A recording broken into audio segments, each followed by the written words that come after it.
mesdemoiselles, messieurs, on est très heureux de vous retrouver à Coppet pour vivre avec vous ce match du championnat de Première Ligue classique qui va mettre aux prises l'équipe de Vevey Sport actuelle 5e à la formation d'Étoile Carouge qui pointe actuellement dans ce championnat à la 3e place. C'est donc un match extrêmement important qui attend les deux équipes à égalité de points. Par contre, ça c'est important, deux équipes qui restent sur une lourde défaite à Thun pour Carouge sur la marque de 6-2 et puis à la maison contre le Timbo M21 pour Vevey sur la marque de 5-1. Il y a donc du rachat en vue pour les deux formations engagées dans ce match aujourd'hui et pour la formation notamment de Karim Robin qui va botter ce premier coup franc de la partie, un long ballon qui va arriver au point de corner. Protopapa pour s'en emparer, les deux équipes qui se doivent vraiment de réagir. Alors quel style de match on va avoir droit aujourd'hui? C'est la grande question qu'on peut se poser parce qu'après une défaite lourde de chaque côté, on n'a peut-être pas envie de s'engager la même chose. C'est ce qu'on va découvrir au fur et à mesure des minutes qui vont passer avec un premier corner dans cette rencontre après moins de 2 minutes de jeu. C'est le capitaine Karim Robin qui va s'en charger. On est monté, absence de marque quand même Dugour du côté de l'équipe de l'Étoile Carouge. Dylan Dugour, 17 buts depuis le début du championnat, prise de balle irréprochable pour Zimmerman qui va relancer rapidement à la main, mettre ce ballon, un ballon qui échappe d'ailleurs à Raïs. Ce ballon sur son numéro 12 là qui n'a pas pu contrôler ce ballon comme il l'aurait voulu. Et on va repartir. Donc, le contrôle d'Abdoulaye, toujours en attente de la première action dangereuse de cette partie. Le capitaine Karim Robin au coup franc. 17e minute, ballon point de pénalty. Bien essayé cette frappe de la tête de Benjamin Besnard et la balle captée encore une fois très facilement par Cédric Zimmerman. Un match fermé pour le moment, deux équipes qui sont très bien organisées défensivement. Du coup, et on a moins d'occasions à se mettre dans le coin de l'œil et on espère qu'il va y en avoir. Il faudra un but parce que c'est ce qui débloquerait la situation assez fermée pour le moment. Gabriele qui contrôle ce ballon, qui cherche des solutions. Il va s'appuyer sur Bouniakou. Etienne Bouniakou avec un tir lointain. Ballon capté par le portier Francisco Christophe Guedes. Facile prise de balle aussi pour le portier. Deux derniers remparts qui n'ont pas été mis à mal pour le moment, en tous les cas qui n'ont pas dû sortir leur talent là pour s'interposer sur des frappes relativement anodines.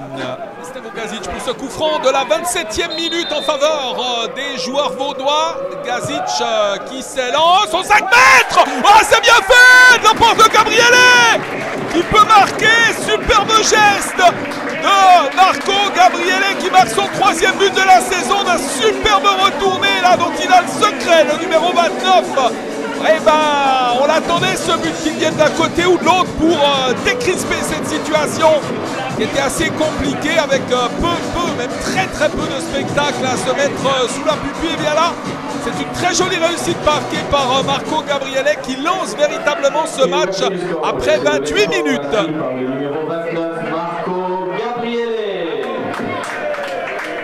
Début de cette seconde mi-temps sur cette marque à l'avantage de Vevey Sport 1899-1-0. Ce but marqué par Marco Gabriele, première période. Et puis loin de vouloir chercher des excuses aux deux équipes, on l'a dit, peu d'occasions dans cette première mi-temps.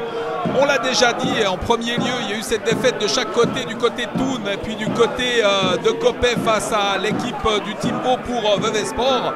Et puis de son côté, Étoile Carouge a une liste d'absents longue comme le bras. C'est donc extrêmement compliqué aussi pour les Genevois de composer avec un 11 de base idéal pour Jean-Michel Eby, leur entraîneur, de trouver les solutions. Et puis cette ouverture de la marque de Vevey va peut-être malgré tout faire réagir les Genevois, menés à la marque, devancés virtuellement au niveau du classement par les Veveysans qui remportent pour le moment une victoire très importante. C'est un corner en faveur des jaunes et bleus dans cette 7e minute de jeu. Ballon sur Protopapa. Protopapa avec un centre, une reprise. Superbe parade. Ouais, le portier magistral là, Francisco Christophe Guedes. Il y a quand même eu un coup de sifflet de l'arbitre, mais alors Quel réflexe du dernier rempart là sur cet envoi. Veuvezan qui domine à la possession de balle dans cette seconde mi-temps et dans le jeu également avec Danilo Yanigro qui va se charger de ce coup de poing de la 9e minute en faveur des hommes de Jean-Philippe Carlen. Un ballon qui est repoussé par la défense avec le tir de Morina et c'est repoussé par un tibia genevois là. Beaucoup de chance, Rice pour Zimmerman et les Veuvezans qui vont pouvoir relancer. On organise le jeu du côté de Jean-Michel Eby. De son côté, Jean-Philippe Carlen lui est resté sur le banc et plus calme avec Protopapa. Protopapa, il a du soutien dans le couloir. Il va mettre ce ballon sur Pozlousny. Pozlousny, fin de centre avec un centre contré finalement. Berto, Elefante qui va s'en charger donc pour son équipe qui mène au score 1-0 pour le moment. Ballon au point de pénalty, c'est repoussé par la défense avec un tir qui est détourné finalement. Ce tir de Morina, action de la 14e minute pratiquement. Lors de jeu dans ce match et nouvelle opportunité là pour les Vaudois. L'entraîneur l'aurait dit, hein, la meilleure des défenses c'est l'attaque lorsqu'on mène à la marque avec un ballon mis au deuxième poteau. C'est repoussé par la défense, dégagé maintenant avec la reprise de Yanigro qui passe à côté, 1 mètre sur la gauche. Du but défendu par Francisco Christophe Guedes. Une domination clairement de l'équipe vaudoise dans cette seconde période. Morina au contrôle, il a Pozlousny derrière lui, il va s'appuyer sur Yanigro. Yanigro avec la frappe, elle est contrée peut-être, on réclame une faute. L'arbitre n'a pas branché, ça permet à Étoile Carouge de repartir à l'offensive. Les hommes de Jean-Michel Eby menés à la marque 1-0 qui se doivent vraiment de réagir. On a un peu plus de l'heure de jeu là. Avec cette balle interceptée par l'intermédiaire de Mattia Lovato. Cuir récupéré par Yanigro qui était accroché au passage et au bénéfice d'un coup franc, d'un avertissement pour cette intervention. Les jeunes au contrôle de ce ballon. Attention, il est mal relancé, ça va peut-être donner une rupture de l'autre côté au Vaudois. Non, ballon mal contrôlé. Bouniakou avec le relais, c'est bien joué là avec Tafaï qui remet sur Bouniakou. Bouniakou centre, un ballon qui passe devant tout le monde. Yanigro qui est tout seul et Yanigro qui marque. C'est 2-0 pour le Vevesport 1899. Sur ce très joli mouvement de rupture proposé par les Vaudois. Et finalement, ce centre, on l'a dit, hein, il n'est pas là que pour marquer des buts. Bouniakou, c'est un redoutable passeur également. Il n'en est pas à son coup d'essai. Et Yanigro qui peut marquer pour sa formation cette deuxième réussite. C'est d'ailleurs sa première de la saison. Il est important ce but marqué par les Veuvezans qui prennent 2 longueurs d'avance alors qu'on joue la 19e minute de la seconde mi-temps. Les Vaudois qui vont tenter d'enfoncer le clou définitivement là, avec ce corner joué en 2 temps. Ballon peut-être remis sur Bouniakou, effectivement. Bouniakou avec une frappe, ouais, il manque complètement son tir. La prise de responsabilité était bonne, le cadrage un peu moins là sur cette action de la demi-heure de jeu. Avec ce corner et de l'appui qui est resté derrière Tafaï notamment, ça sera un ballon au point de pénalty qui est repoussé par la défense avec l'interception. Un ballon finalement perdu par Abdoulaye. Bouniakou, la talonnade de Bouniakou pour Protopapa. Protopapa en position de tir et qui frappe finalement sans toutefois pouvoir inquiéter Francisco Christophe Guedes. Vraiment proche de la victoire puisqu'on joue les arrêts de jeu depuis maintenant 40 secondes. Que les Genevois partent peut-être pour une des dernières actions de la partie à l'offensive. Avec une jolie percée là, c'est bien vu de la part des Genevois avec ce relais. Et finalement la réussite d'Awash qui a pu marquer sur ce relais avec Benjamin Besnard. Au passage, il a sans doute touché le portier de Zimmerman sans commettre de faute. Et les Genevois qui marquent, il doit rester 2 à 3 minutes de jeu quand même à jouer. Vevesport 1899 mis en difficulté dans ses ultimes instants. Qui a regardé son chronomètre, attention à Karim Robin, c'est la dernière qui sonne là pour les joueurs carougeois. Recoller au score et prendre un point inespéré dans ce match. Ouais, c'est trop sur Zimmerman qui n'a pas de difficulté à s'emparer de ce ballon, qui va calmer un peu le jeu, permettre à son équipe de relancer dans ces toutes dernières secondes. L'arbitre qui encore une fois regardé son chronomètre.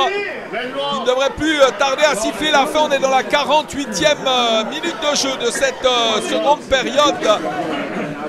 Vevesport qui devrait remporter une victoire très importante. Après la défaite face au Tipo M21, il est important ce succès des hommes de Jean-Philippe Carlen qui s'imposent face à l'équipe de Jean-Michel Eby. 2 hommes qui se connaissent bien Et les deux entraîneurs, donc au terme d'un match qui a mis du temps à démarrer, en seconde mi-temps c'était beaucoup plus intéressant. Et au final, victoire de Vevey-Sport 1899 sur Carouge par 2-1. Avant de nous quitter, on va entendre des réactions sur ce succès veveysan.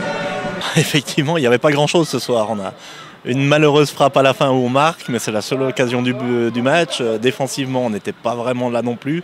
Donc c'est vraiment aujourd'hui un match où on est passé à travers. En tout cas, en première mi-temps, on a senti deux équipes malades, qui n'osaient pas trop s'engager. À part vous avez quand même fait un petit peu le jeu en première mi-temps. C'est clair, on a essayé de reposer notre jeu parce qu'on a quand même une équipe pour jouer au ballon. Première mi-temps, on a vu quelque chose, mais sans avoir vraiment été dangereux. Et en deuxième mi-temps, on a complètement oublié de jouer. C'est parti un peu dans tous les sens, malheureusement. Bon, on sait qu'il vous manque pas mal d'éléments dans votre effectif. Ça peut aussi jouer un rôle. Bah oui, et puis ça fait. Je crois qu'on n'a pas fait un match avec la même équipe, quoi. On doit toujours changer, beaucoup de blessés, beaucoup de suspendus. On a un peu la poisse aussi avec ça, donc c'est pas évident à faire une équipe qui tient la route et avoir des automatismes. On a bien réagi suite à la défaite du week-end passé. Ça fait du bien au moral pour l'équipe, on s'est bien battu, on a bien travaillé. Qu'est-ce qui vous a dit à la mi-temps? C'est vrai que vous avez reculé, on sentait une peur, une certaine crainte de mal faire. Hein. C'est un peu votre impression sur le terrain? Ouais, c'est vrai qu'on a reculé, mais on voulait surtout pas faire d'erreurs. Pas donner de cadeaux parce que le match passé, on a fait beaucoup d'erreurs et puis on a su justement réagir, éviter ces erreurs-là pour éviter de prendre des buts. En plus ça va aller en avant, mais meilleur ça va être parce qu'on a vu la deuxième mi-temps, hein, beaucoup d'occasions de but, ça aurait pu être 4-0, c'était la même chose. Et puis pour finir, on se fait peur là. À la mi-temps, vous êtes monté d'un cran et vous êtes procuré beaucoup d'occasions. Oui, c'est vrai qu'on a eu plus d'occasions, on aurait pu marquer 2 buts. Et malheureusement, on s'est pris un but à la fin, un but gag, et puis ça arrive. Bon, ce qui comptait aujourd'hui, c'était la victoire, hein, pour coller au peloton de tête, là, parce qu'avec un match en plus, hein, c'était impératif aujourd'hui. Sinon, une défaite, on restait dans le ventre bout du classement. Oui, c'est clair, on cherchait la victoire, et puis on l'a eu, et puis ça fait du bien au moral. Vous avez marqué déjà contre Nudingen de la tête, hein, si je ne me trompe pas, puis aujourd'hui de nouveau. Oui. Comment, vous pouvez expliquer là, votre but aujourd'hui? Bah, il y a un coup franc sur le côté, elle rebondit juste devant, je fais un peu, je la prends un peu en demi-volée en tombant et puis elle rentre. Voilà, prochain match. Maintenant 2 semaines de pause, enfin 2 pauses, pas complètement, hein, comme l'entraînement, mais 2 semaines de pause, si on prend le championnat. Puis ensuite IB2, vous allez préparer ce match dans de meilleures conditions avec cette victoire aujourd'hui. Oui, exactement, on a un week-end de libre, mais on va bien travailler la semaine pour travailler physiquement et être prêt pour le match contre IB. Cette semaine, on a pris une claque la semaine passée contre Team Vaud. Et c'est vrai qu'il fallait resserrer un peu les boulons, recadrer certains joueurs et jouer peut-être plus défensif, ce qu'on a fait aujourd'hui et ça nous a souri. Bon, on a senti première mi-temps un peu timoré, hein, la peur au ventre, vous ne devez pas trop vous engager. Par contre, à la mi-temps, qu'est-ce que vous leur avez dit à vos joueurs? Je leur ai pas dit grand-chose, je leur ai dit de continuer, de se mobiliser, qu'il fallait continuer à être solidaire, jouer de l'avant, il y aurait des contres, on aurait pu jouer beaucoup de contres en deuxième mi-temps, ce qui s'est avéré le cas, et puis on a pu se mettre à l'abri avec un deuxième but. On a senti quand même un changement de jeu en deuxième mi-temps, parce que tout le monde était très haut sur le terrain. En étant très haut sur le terrain, on s'est créé des occasions. Non, mais je crois pas que c'est ça. C'est le fait qu'on gagne 1-0, c'est que Carouge était un petit peu dans un jour sans aujourd'hui, a ouvert un peu le jeu, puis nous on a continué à spéculer sur des contres. Et à la fin, les contres étaient à la même vitesse qu'au début, mais sauf qu'il y avait 2-3 joueurs de Carouge qui étaient peut-être moins présents. Et après, ça fait la différence. Bon, vu les occasions, hein, vous auriez pu gagner 4-0, et puis c'était 2-1. Hein, après, on tremble, alors que vous n'avez pas le droit de trembler dans ce match. Non, mais on aime se faire peur, je crois. Hein. C'est un peu le cas à Vevey depuis quelques matchs, ou souvent des matchs où on croit qu'on est à l'abri, puis à la fin de match, on prend un but qui relance un peu le match. Et par contre, voilà, le match était, mon avis, il nous fallait les 3 points, dans une bonne spirale, il fallait se rebooster pour le futur. Bon, il y a eu les 3 points, par contre, pas mal de blessés. Hein. Maintenant, vous avez 2 semaines pour remettre tout le monde sur pied, comme on peut dire. Qu'est-ce que vous allez faire pendant ces 2 semaines? Pour 2 semaines, déjà ce qui est bien, c'est que les joueurs qui sont rentrés, c'est pas des remplaçants, c'est des joueurs à disposition qui ont répondu présent. Danilo a marqué, Bessard a fait une superbe entrée. C'est pour ça que les joueurs blessés, ils ont qu'à se soigner. On a un bon staff, on a 2 semaines avant notre choc au sommet contre Young Boys maintenant. Il faudra espérer qu'ils soient rétablis, sinon j'ai assez de joueurs à disposition et puis les joueurs m'ont répondu présent aujourd'hui. Je suis fier de mes joueurs, je crois qu'ils se sont battus pour les couleurs du Vevey-Sport et puis on a eu le succès mérité.